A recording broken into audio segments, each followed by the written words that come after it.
Students, நம்ம இந்த வீடியோவில் ட்ரஸ்ட் எக்ஸாமுக்கான 2024 கொஸ்டின் பேப்பரோட சொல்யூஷன் தான் பார்க்க போகிறோம். ஃபர்ஸ்ட் கொஸ்டின் பேப்பரோட பிகினிங்கில் அவங்க வந்து ஒரு இன்ஸ்ட்ரக்ஷன்ஸ் எல்லாம் கொடுத்துருக்காங்க.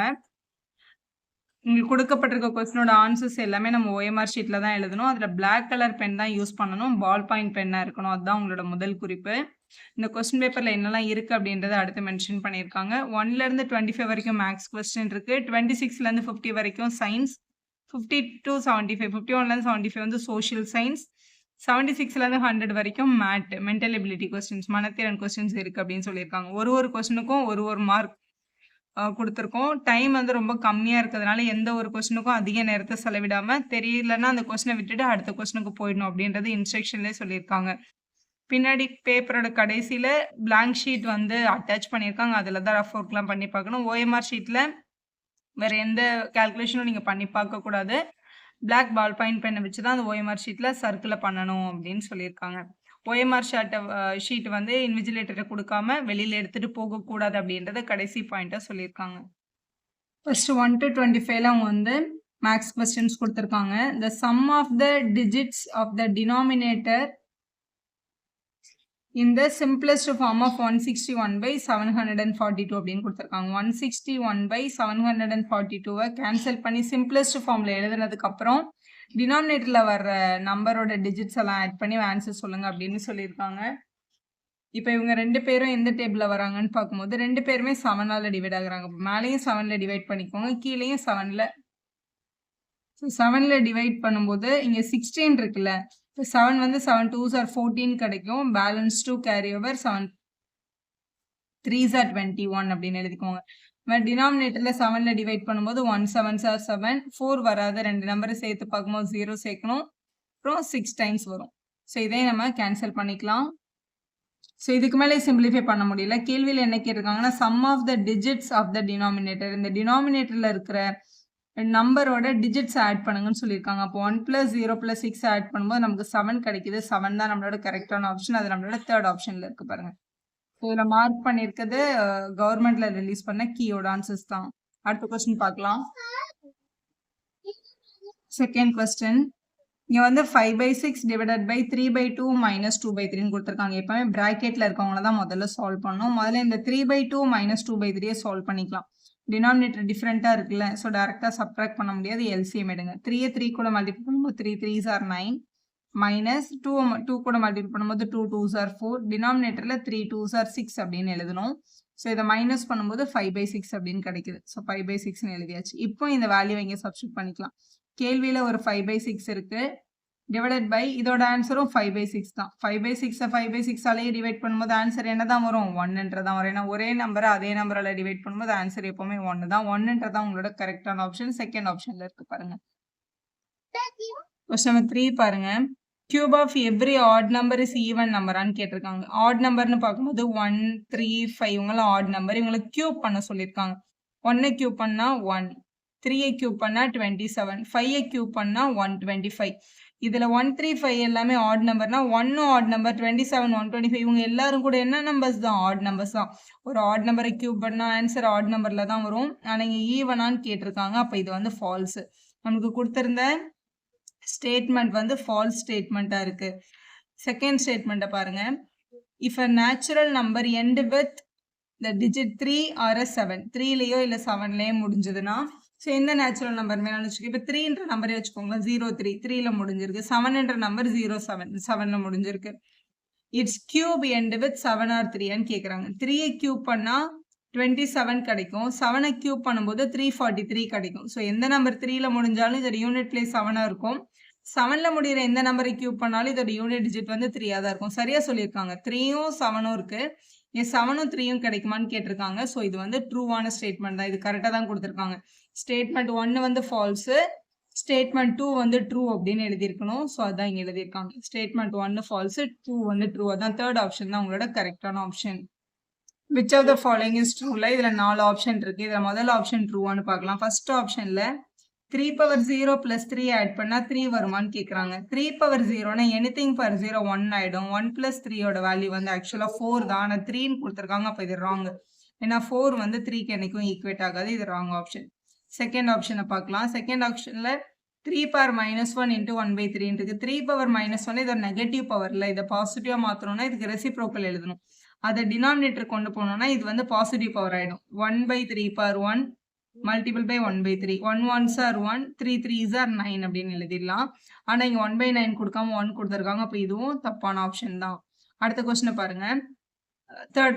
தேர்ட் ஆப்ஷனை பாருங்க. இதுல வந்து 3 power 5 the whole power 2 அப்படின்னு கொடுத்துருக்கு. பேசிக் ரூல் என்னன்னா ஒரு பேஸுக்கு இப்படி 2 பவர் கொடுத்துருந்தாங்கன்னா அந்த 2 பவரும் ஆட்டோமேட்டிக்கா மல்டிபிள் தான் ஆகும். ஸோ அதே மாதிரி தான் இங்கேயும் 3 power 5 பவர்ல -2 இருந்தா இது மல்டிபிள் தான் ஆகும். அப்ப 3 to the power -10 கொடுத்துருக்கோம். 3 கொடுத்துருக்காங்க பாருங்க. அப்ப இது கூட என்ன ஆப்ஷன் தான்? ஃபால்ஸான ஒரு ஆப்ஷன் தான். கடைசி ஆப்ஷன் பார்க்கலாம். 2 by 3 the whole power 10 வந்து 3 இங்க 2 by 3 இருக்கு, இங்க 3 by 2 இருக்கு. ஒரு நம்பரை ரெசிப்ரோக்கல் பண்ணோம் அப்படின்னா இங்க இருக்கிற பவரோட சிம்பிள் மாறிடும். சரியா தான் பண்ணியிருக்காங்க. இங்க +10 இருக்கு, இங்க -10 கொடுத்துருக்காங்க பாருங்க. இப்போ 4th ஆப்ஷன் தான் சரியான ஆப்ஷன். அதான் நம்ம செலக்ட் பண்ணணும். அடுத்த கொஸ்டின் பாருங்க. the perimeter of the given figure இந்த படத்தோட சுற்றளவு என்ன அப்படின்னு கேட்டிருக்காங்க இல்லையா? இங்க வந்து ஒரு ரெக்டாங்கிளும் மேல வந்து ஒரு ட்ரையாங்கிளும் இருக்கு. ட்ரையாங்கிள் 2 ஆங்கிள் 60 கொடுத்துருக்காங்க. ஆப்வியஸா 3வது ஆங்கிள் கூட 60 தான் இருக்கும். ஏன்னா ட்ரையாங்கிள் 3 ஆங்கிள் ஆட் பண்ண 180 வரணும்ல. அப்ப 3 ஆங்கிள் 60 இருந்துச்சுன்னா அந்த ட்ரையாங்கிளுக்கு பேரு ஈக்குவலேட்டரல் ட்ரையாங்கிள்னு தெரிஞ்சுக்கோங்க. ஸோ இது வந்து ஒரு ரெக்டாங்கிள் ஆப்போசிட் சைடு ஈக்குவலா இருக்கும். ஸோ அதனால டெஃபினட்டா இந்த சைடு வந்து 10 தான் இருக்கும். அதை எழுதிக்கலாம். இது 5னா இங்க உள்ள வர இந்த லைன் வந்து 5 இருக்கும். ஆனா அந்த 5 வந்து பெரிமீட்டர்ல வராது. ஏன்னா பெரிமீட்டர்னா இந்த அவுட்டரை மட்டும் தான் நம்ம எடுக்கணும். ஆனா இது 5ஆ இருக்கிறதுனால இந்த ட்ரையாங்கிளோட இந்த சைடும் 5 தான், இந்த சைடும் 5 தான். இப்ப பெரிமீட்டர்னு பார்க்கும்போது இந்த 10 பிளஸ் இந்த 5 பிளஸ் இந்த 5 பிளஸ் இந்த 10 பிளஸ் இந்த 5 இது மட்டும் தான் எழுதணும் அவுட்டர். ஸோ இங்க ஆட் பண்ணும்போது 15 இது ஒரு 15 30 பிளஸ் 5 பண்ணா 35 சென்டிமீட்டர்னு கிடைக்குது. அதுதான் நம்மளோட கரெக்டான ஆப்ஷன். 35 நம்மளோட செகண்ட் ஆப்ஷன்ல கொடுத்துருக்காங்க பாருங்க. 6th கொஸ்டின் பார்க்கலாம். ஒரு சர்க்கிள் இருக்கு. இதுல வந்து A யூனிட் அப்படின்னு கொடுத்துருக்காங்க. ஆக்சுவலா இந்த சர்க்கிளோட ரேடியஸ் வந்து A யூனிட்டா இருந்தா the area of the shaded region of the given figure with the center O and the radius A. radius A ன்னு கொடுத்துருக்காங்க பாருங்க. ஒரு கம்ப்ளீட் சர்க்கிளோட ஏரியா வேணும் அப்படின்னா நம்ம என்ன பண்ணுவோம்? Area of the circles equal to pi R squared அப்படின்னு நம்ம சொல்லுவோம். ஆனால் ஆருக்கு பதிலாக கேள்வியில் ஏ கொடுத்ததுனால பை ஏ ஸ்கொயர்ட் அப்படின்னு நம்ம சொல்லிடலாம். இதில் ஃபுல்லாக ஷேட் ஆயிருக்கான்னு கேட்டால் இல்லை, இந்த ஒரு பார்ட் மட்டும் தான் ஷேட் ஆயிருக்கு. முதல்ல சர்க்கிள் எத்தனை போர்ஷனாக பிரிஞ்சிருக்கு? 1 2 3 4 5 6 7 8ஆ பிரிஞ்சிருக்கு. 8ல் 1 தான் ஷேட் ஆயிருக்குல்ல. அப்போ 1/8 போர்ஷன் ஷேட் ஆயிருக்கு. அப்போ by 8 அப்படின்னு நீங்க போட்டிருக்கணும். பை ஏ ஸ்கொயர் பை 8 தான் கரெக்டான ஆப்ஷன். அது உங்களோட செகண்ட் ஆப்ஷன்ல இருக்கு பாருங்க. அடுத்த கொஸ்டின் பாருங்க. the number of edges, faces, vertices in a triangular pyramid are என்னன்னு கேட்டிருக்காங்க. ஸோ நம்மளோட ட்ரையாங்குலர் பிரமிட் வந்து இது வந்து ஒரு பிரமிட். இங்க பாருங்க கீழே வந்து இதுல வந்து இந்த மாதிரி ஒரு ட்ரையாங்கிள் இருக்கும். இந்த ட்ரையாங்கிள்ல இருந்து எல்லா கார்னர்ல இருந்தும் இங்க வந்து இப்படி லைன் ஜாயின் பண்ணி மேல வந்து இப்படி ஒரு சிங்கிள் டாட்ல கனெக்ட் பண்ணியிருந்தாங்கன்னா இதுதான் வந்து ஒரு ட்ரையாங்கிளோட பிரமிட். ஸோ இதுல என்னெல்லாம் நம்ம கிட்ட கேட்டிருக்காங்க அப்படின்னு பாத்தீங்கன்னா ஃபர்ஸ்ட் அவங்க நம்ம கிட்ட கேட்டிருக்கிறது வந்து நம்பர் ஆஃப் எட்ஜஸ். எட்ஜஸ்னா இந்த லைன்ஸ்னு அர்த்தம். இங்க இப்படி கோடு போட்டிருக்காங்களா, இந்த மாதிரி எத்தனை கோடு இதுல இருக்கு அப்படின்றதான் எட்ஜஸ். கீழே முதல்ல பாருங்க, கீழே வந்து 3 இருக்கா ட்ரையாங்கிள்ன்றதுனால இந்த 3 கார்னர்ஸ்லயுமே இப்படி லைன் போயிருக்கும். ஸோ இதுல 3னா இங்கேயும் 1 2 3ன்னு இருக்கும். அப்போ 6 ஆச்சா? அப்போ 6 எட்ஜஸ் இதுல இருக்கு. ஸோ எட்ஜஸ் எழுதியாச்சா? இந்த லைன்ஸ் தான் எட்ஜஸ். அடுத்து என்ன கேட்டிருக்காங்க? ஃபேஸஸ்ன்னு கேட்டிருக்காங்க. ஃபேஸஸ்னா இது ஒரு ஃபேஸ், ஃபர்ஸ்ட் ஃபேஸ். இதே மாதிரி இந்த சைட்ல வந்து 3 ஃபேஸ் இருக்கு. 1 2 கீழே 1 3. அப்போ மொத்தம் எத்தனை ஃபேஸ் இருக்கு? 4 ஃபேஸ். இது ஒண்ணு, இந்த சைட்ஸ்ல 3 இருக்கும். ஏன்னா டாப்ல வந்து இங்க ஃபேஸ் கிடையாது நமக்கு. ஸோ இதுல எத்தனை ஃபேஸ் இருக்கு? 4 ஃபேஸ் இருக்கு அப்படின்னு எழுதிக்கோங்க. அடுத்து என்ன கேட்டிருக்காங்க? வெர்டிசஸ். ஸோ நெக்ஸ்ட் அவங்க கேட்டிருக்கிறது வெர்டிசஸ். வெர்டிசஸ்னா இந்த டாட்ஸ்ன்னு அர்த்தம். எத்தனை இந்த டாட்ஸ் இருக்குன்னு கேட்கறாங்க. கார்னர்ஸ் 1 2 3. கீழே 3 இருக்கு, மேல ஒரு 1 இருக்கு, அவ்வளவு 4 தான். ஸோ 4 டாட்ஸ் தான் இருக்கு. அப்ப 4 வெர்டிசஸ் தான் இருக்கு அப்படின்னு சொல்லிடலாம். 4 6,4,4 தான் கரெக்ட் ஆப்ஷன். உங்களோட முதல் ஆப்ஷன்ல இருக்கு பாருங்க. அடுத்த கொஸ்டின்ல பாருங்க. the arc length of the sector whose area is 154ன்னு கொடுத்துருக்காங்க. அதாவது செக்டரோட ஏரியா 154ஆவும் ரேடியஸ் 11ஆவும் இருக்கும்போது அதோட ஆர்க் லென்த் என்ன அப்படின்றத கேட்டிருக்காங்க. ஏரியா ஆஃப் த செக்டரோட ஃபார்முலான்னு பார்க்கும்போது நம்மளோட formula theta by 360 multiple by pi r squared. இதோட வேல்யூ வந்து 154 அப்படின்னு கொஸ்டின்ல கொடுத்துட்டு உங்ககிட்ட அவங்க என்ன கேட்கறாங்கன்னா theta by 360 multiple by 2 pi r என்னன்னு கேட்கறாங்க. இதுதான் ஆர்க் லென்த். இதான் உங்களுக்கு கேட்டிருக்காங்க. இதுல ஆரோட வேல்யூ மட்டும் 11 கொடுத்துருக்காங்க. அப்ப இந்த முதல் ஈக்குவேஷன்ல இந்த ஆர் ஸ்கொயர்டுக்கு பதிலா நம்ம 11 ஸ்கொயர்ட் அப்படின்னு போட்டுக்கலாம். ஸோ நம்ம இப்படி சொல்லிடலாமான்னு பாருங்க. theta by 360 இந்த பையும் அங்கேயே இருக்கட்டும். இந்த ஆர் ஸ்கொயர் மட்டும் அந்த பக்கம் போனா டிவிஷனுக்கு போயிடும். 154 பை ஆர் ஸ்கொயர். ஆருக்கு பதிலா 11 கொடுத்துருந்தாங்க. அப்ப நம்ம 11 ஸ்கொயர் அப்படின்னு எழுதிக்கலாம். எழுதியாச்சா? இதுல வந்து இப்ப நம்ம கிட்ட தீட்டா பை 360 2 பை ஆர் கேட்டாங்களே, இதுல அப்படியே தீட்டா பை 360 பைக்கு பதிலா இந்த வேல்யூவா அப்ளை பண்ணிக்கோங்க. இப்ப தீட்டா பை 360 இன்டு 2 பை ஆர்ல தீட்டா பை 360 பையும் பக்கத்துல வச்சுட்டு இந்த 2ம் ஆரும் இங்க எழுதிக்கோங்க. எழுதியாச்சா? இப்ப இந்த தீட்டா பை 360 இன்டு பை இதுக்கு பதிலா இந்த 154 பை 11 ஸ்கொயர்ட் அப்படின்றத நம்ம எழுதிக்கலாம்.